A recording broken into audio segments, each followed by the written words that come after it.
अस्सलाम वालेकुम। आज की इस वीडियो में हम सर्ट्स को मल्टीप्लाई करना सीखेंगे। इसके लिए आप ये रूल याद रखें। ये रूल क्या है?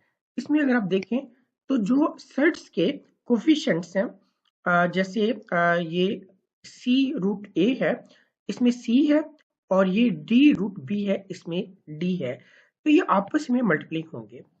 इसी तरह जो रूट्स के अंदर नंबर है, जैसे ए और बी है, आपस में मल्टीप्लाई होंगे। इसमें ये सिंपल सी बात आपने याद रखनी है। चलें इस चीज को एक एग्जांपल से हम समझते हैं। जैसे ये एक सिंपल सी एग्जांपल है और इसमें हमने इनको मल्टीप्लाई करना है। तो क्या करेंगे? सबसे पहले हमने इसमें 4 को 3 से मल्टीप्लाई करना है। जब हम इनको मल्टीप्लाई करेंगे 4 3 द 12 होता है, टाइम्स ये जो रूट है, अब आपने इस 2 को इस 5 के साथ मल्टीप्लाई करना है। तो अभी हम इसको स्टेप में 2 इंटू 5 ही लिखेंगे। उसका एक मकसद है, वो अगली एग्जाम्पल में वाजे होगा। तो अब इसको आगे सिंप्लीफाई करें। 12 into 2 5 the 10, that is our final answer. अगर आप चाहें तो इसको इस तरह आप लिख लें। ये हमारे पास फाइनल आंसर आ चुका हुआ है। अच्छा, एक और एग्जांपल आप देखें। इसमें देखें, जो दोनों नंबर हैं सेट्स में, दोनों में रूट 2 मौजूद है। चलें इसको भी हम रूटीन से ही सॉल्व करते हैं। इसमें अगर आप देखें तो 4 और 3 जब हम इनको मल्टीप्लाई करेंगे तो हमारे पास 4 3 द 12 आ जाता है। और इसी तरह आगे रूट 2 को रूट 2 से मल्टीप्लाई करना है, यानी कि हमने 2 को 2 से मल्टीप्लाई करना है, तो ये 2 इंटू 2 आ जाता है और ये एक पेयर बन रहा है।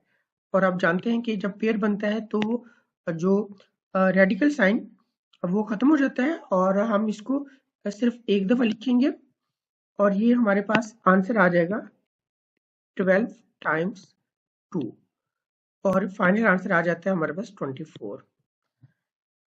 ऐसे केस को आप एक और तरह से भी देख सकते हैं, और वो क्या है? वो ये है कि ये 4x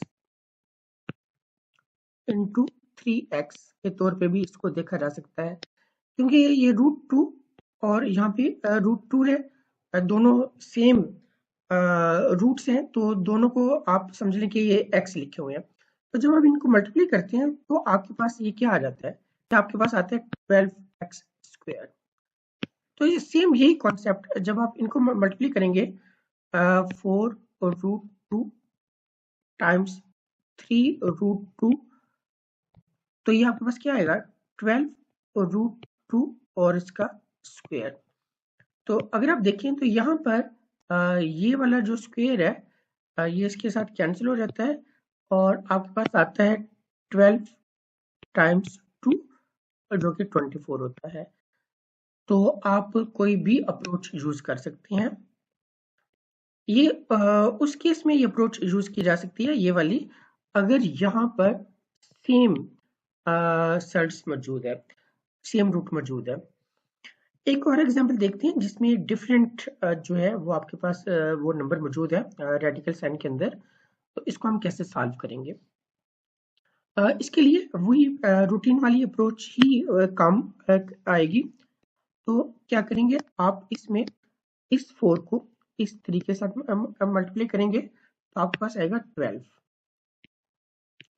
टाइम्स, और फिर आपके पास रूट, और इस 6 को इस 3 से मल्टीप्लाई करना है, 6 इंटू 3।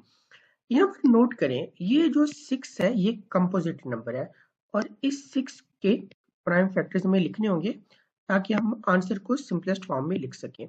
6 के प्राइम फैक्टर्स क्या बनेंगे? वो हमारे पास बनते हैं 2 टाइम्स 3। तो अब हम यहाँ पे इसको रिप्लेस करते हैं, 2 इंटू 3 इंटू 3।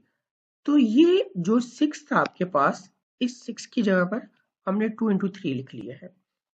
अब अगर आप देखें तो यहाँ पर हमारे पास एक पेयर बन गया है और ये पेयर क्या है 3 into 3 और इसका मतलब हुआ कि ये एक कंप्लीट स्क्वायर बन चुका हुआ है।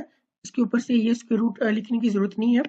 तो अगले स्टेप में हम इसको फर्दर सिंप्लीफाई करेंगे 12 into 2 इसके ऊपर स्क्वायर रूट आएगा और ये 3 एज इट इज रहेगा।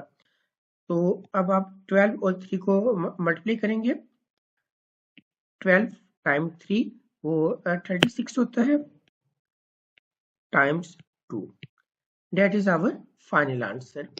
मुझे उम्मीद है कि साइड्स की मल्टीप्लिकेशन आपने समझ ली होगी और आपको आसान भी लगी होगी। ओके, अल्लाह हाफिज़।